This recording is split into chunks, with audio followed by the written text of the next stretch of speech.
নমস্কাৰ বন্ধু-বান্ধৱীসকল, আপোনালোক সকলোকে মোৰ আন এটা ভিডিঅ'লৈ স্বাগতম জনাইছো। বন্ধু-বান্ধৱীসকল, আজি এই ভিডিঅ'টো আপোনালোকৰ কাৰণে সহায় হ'ব বুলি মই আশা ৰাখিলো, কাৰণ এই ভিডিঅ'টোত আজি মই এনেকুৱা এটা তেল আপোনালোকক বনাই দেখাম, যিটো তেল বনাবলৈ যিখিনি মই উপকৰণ ব্যৱহাৰ কৰিছো আপোনালোকে খুব সহজতে ঘৰতেই পাই যাব, আৰু এই তেলটো ব্যৱহাৰ কৰিলে আপোনালোকৰ চুলিৰ প্ৰায় সমস্যা আপোনালোকে দূৰ কৰিব পাৰিব।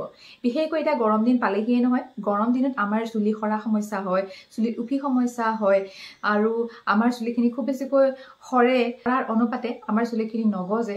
সেয়েহে আজি মই যিটো তেল আপোনালোকক বনাই দেখাম, এই তেলটো আপোনালোকে ৰেগুলাৰলি ব্যৱহাৰ কৰি থাকিলে আপোনালোকৰ চুলি সৰা সমস্যা দূৰ হৈ আপোনালোকৰ চুলিখিনি নতুনকৈ গজিব। চুলিত আপোনালোকৰ উফি সমস্যা থাকিলে তাকো দূৰ কৰিব পাৰিব, আৰু বিশেষকৈ সৰু ল'ৰা-ছোৱালীৰ ক্ষেত্ৰত কি হয়, খুব বেছিকৈ উকনি সমস্যাই দেখা দিয়ে, হয়নে? আমাৰ চুলিত লাগি থকা সৰু সৰু পিজলি উকনিয়ে হওক বা সেই যে বিহা উকনি বুলি কয়, সেই উকনি সমস্যা দূৰ কৰিবৰ কাৰণেও কিন্তু আপোনালোকে এই তেলটো ব্যৱহাৰ কৰিব পাৰে। সেয়েহে আশা ৰাখিছো আপোনালোকৰ কাৰণে ভিডিঅ'টো সহায়ক হ'ব। যদি সহায়ক হয় আপোনালোকে এটা লাইক কৰি দিবলৈ নাপাহৰিব, আৰু চেনেলটো যদি ছাবস্ক্ৰাইব কৰা নাই ছাবস্ক্ৰাইব কৰি ল'ব। তেনেহ'লে বলকচোন পলম নকৰি আজি ভিডিঅ'টোৰ মাজলৈ যাওঁ। তেলটো বনাবৰ কাৰণে কি কি উপকৰণ লাগিব প্ৰথমে সেইটো চাই লোৱা হওক। এয়া মই চাওকচোন থালখনত গোটেইখিনি উপকৰণ উলিয়াই লৈছো। প্ৰথমে এয়া লৈছো মই ভিংগৰাজ। ভিংগৰাজ বহুতে হয়তো চিনি পায়, যদি চিনি নাপায় মই চাইডতে ফটো লগাই দিম বাৰু। এয়া দেখিছেনে, এটা বগা বগা ফুল আছে যে, সৰু ভিংগৰাজটো লৈছো। তাৰপিছতে লৈছো বৰমানিমুনি। বৰমানিমুনি খালে যেনেদৰে ভাল হয়, চুলিত লগালেও কিন্তু ঠিক তেনেদৰে ভাল হয়। সেয়েহে মই তেলত আজি এই বৰমানিমুনিটো ব্যৱহাৰ কৰিছো। তাৰপিছতে আমাক লাগিব কেইপাতমান নিমপাত। নিমপাত আমাৰ চুলিৰ কাৰণে কিয় ভাল হয়, কেনেদৰে ভাল হয় মই নকলেও হয়তো সকলোৱে জানেই, নহয়নে? তাৰপিছতে এটা মই পিঁয়াজ লৈছো, আৰু এয়া দুটা সৰু বাটিত মই 2 চামুচ মিঠি গুটি আৰু 2 চামুচ মই কালজিৰা লৈ লৈছো। আৰু তেলটো বনাবৰ কাৰণে আমাক অভিয়াছলি লাগিব নাৰিকল তেল নাইবা মিঠাতেল। আজি নাৰিকল তেলতে এই তেলটো বনাম। এই তেলটো বনাবৰ কাৰণে এখন মই চাফা কেৰাহী লৈছো। কেৰাহীখনতে মই নাৰিকল তেল ঢালি দিছো। এয়া কিন্তু পিয়ৰ ঘৰত বনোৱা নাৰিকল তেল হয়। প্ৰায় 2-3 কাপ মানে মই নাৰিকল তেলখিনি ঢালি দিছো। আপোনালোকে যদি তেলটো সৰহকৈ বনাবলৈ বিচাৰিছে সৰহকৈ নাৰিকল তেল ল'ব পাৰে, আৰু যদি কমকৈ বনাবলৈ বিচাৰিছে কমকৈ লৈ ল'ব। সেয়েহে মই আপোনালোকক পৰিমাণটো দেখুওৱা নাই। তাৰপিছতে মই যিখিনি উপকৰণ লৈছিলো, নিমপাত, তাৰপিছতে বৰমানিমুনি আৰু ভিংগৰাজ, ইয়াতে মই দি দিলো, আৰু লগতে মই মিঠি গুটি আৰু কালজিৰাখিনি দি দিলো। এতিয়া মই গেছৰ ওপৰত কেৰাহীখন তুলি ভালদৰে গোটেইখিনি 10 মিনিট সময়ৰ কাৰণে ভাজি থাকিম। একদম পাতখিনি ডেৰাই পেলাব নালাগে। প্ৰায় 10 মিনিট মানৰ কাৰণে পাতখিনি যাতে মচমচীয়া হৈ যায়, ঠিক তেনেদৰে আপোনালোকে ভাজি ল'ব।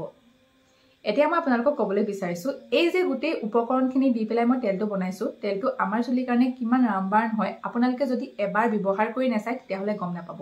সমস্যা দূৰ কৰি চুলিখিনি নতুনকৈ গজাবৰ কাৰণে ভিংগৰাজেই হওক বা বৰমানিমুনিয়ে হওক বা নিমপাতেই হওক খুব বেছিকৈ সহায় কৰে। তাৰপিছতে মিঠি গুটি কালজিৰাই আমাৰ চুলিখিনি দীঘল কৰিব, চুলিখিনি নতুনকৈ গজাব, আমাৰ চুলিখিনি মিহি কোমল কৰাত সহায় কৰিব। নাৰিকল তেলে আমাৰ চুলিখিনি মইশ্চাৰাইজ কৰি ৰাখিব। ইয়াৰ উপৰিও যিহেতুকে নিমপাতখিনি তিতা হয়, মিঠি গুটিৰ যিটো টেষ্ট সেইটো অলপমান তিতা বা কেহা হয়, তাৰপিছত যিটো মই বৰমানিমুনি দিছো, সেই বৰমানিমুনিৰো অকণমান টেষ্টটো আপোনালোকেতো গম পায়, কেহা বা অকণমান তিতা নিচিনা হয়। সেয়েহে সৰু বাচ্চাবিলাকৰ যে চুলিত উকনি সমস্যা হয়, চুলিত লাগি থকা উকনিয়ে হওক বা বিহা উকনিয়ে হওক, সেই উকনি সমস্যা দূৰ কৰিবৰ কাৰণে, লগতে উফি সমস্যা দূৰ কৰিবৰ কাৰণে কিন্তু এই তেলটো খুব বেছিকৈ ভাল হয়। আপোনালোকৰ সৰু বাচ্চাবিলাকৰ যদি উকনি আছে, এবাৰ এই তেলটো ব্যৱহাৰ কৰি চাব। এবাৰ বা দুবাৰ ব্যৱহাৰ কৰিলে নহ'ব, আপোনালোকে ৰেগুলাৰলি প্ৰায় 2-3 সপ্তাহ ব্যৱহাৰ কৰক। দেখিব উফি সমস্যাও দূৰ হৈছে, চুলিত হোৱা উকনি সমস্যাও দূৰ হৈছে, লগতে আপোনালোকৰ চুলিখিনি সৰা সমস্যা দূৰ হৈ নতুনকৈ চুলিখিনি গজিছে, লগতে দীঘল হৈ আহিছে। এয়া চাওকচোন, মই উপকাৰিতাখিনি কোৱাৰ লগে লগে তেলখিনি হৈয়ে গৈছে। দেখিছে আপোনালোকে, মই পাতখিনি একেবাৰে ডেৰাই পেলোৱা নাই। যেতিয়া মচমচীয়া হৈ গৈছে তেতিয়াতে মই গেছৰ ফ্লেমটো অফ কৰি দিছো। মানে এই তেলখিনি হ'বৰ কাৰণে প্ৰায় 7-8 মিনিট বা হাৰ্ডলি 10 মিনিট সময়ৰ প্ৰয়োজন হৈছে। এইখিনি 5-10 মিনিট সময়ৰ কাৰণে ঠাণ্ডা হ'বলৈ ৰাখি দিম। তেলখিনি ঠাণ্ডা হৈ যোৱাৰ লগে লগে মই এখন চেকনিৰ সহায়ত আন এটা পাত্ৰত চাফাকৈ তেলখিনি মই চেকি ল'লো। এতিয়া এই পাত্ৰটোত দেখিছেনে মই তেলখিনি ষ্ট'ৰ কৰিম, আৰু এই তেলখিনি প্ৰিজাৰ্ভেটিভ কৰিবৰ কাৰণে, লগতে তেলখিনি আৰু বেছি পাৱাৰফুল কৰিবৰ কাৰণে ইয়াতে মই 1 চামুচ মিঠি গুটি আৰু কালজিৰা পুনৰ এড কৰিছো।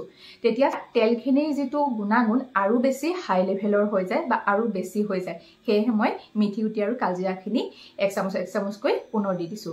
আৰু এয়া আমাৰ ঘৰতে আৰু খুব সহজতে তেল ৰেডি হৈ গ'ল। আপোনালোকে সপ্তাহত 2 দিনকৈ বা সপ্তাহত 3 দিনকৈ, নাইবা আপোনালোকে যেতিয়া মূৰ ধুৱে তাৰ আধা ঘণ্টাৰ আগত বা ৰাতি শোৱাৰ আগত চাফা চুলিত এই তেলটো ব্যৱহাৰ কৰিব। সমস্যা হৈ আছে, সেই সমস্যাখিনি আপোনালোকে অতি সহজতে দূৰ কৰিব পাৰিছে। আৰু এটা কথা, আপোনালোকে এই তেলটো সৰহ পৰিমাণেও যদি বনাইছে তেতিয়াহ'লে এই তেলটো কিন্তু 1 বছৰ বা 2 বছৰৰ কাৰণে আপোনালোকে ষ্ট'ৰ কৰি ৰাখিব পাৰে। তাৰ কাৰণে কিন্তু আপোনালোকে চিচাৰৰ বটলত বা চাফা পাত্ৰত এই তেলখিনি আপোনালোকে ষ্ট'ৰ কৰি ৰাখিব। তেনেহ'লে আজি ভিডিঅ'টো বাৰু আপোনালোকৰ কেনেকুৱা লাগিল বন্ধু বান্ধৱীসকল? যদি ভাল লাগিল আপোনালোকে মোক কমেণ্ট কৰি জনাব। তেনেহ'লে মই পুনৰ আপোনালোকৰ লগত আন এটা ভিডিঅ'ৰ সৈতে অতি সোনকালে লগ হ'ম। তেতিয়ালৈ বহুত বহুত ধন্যবাদ।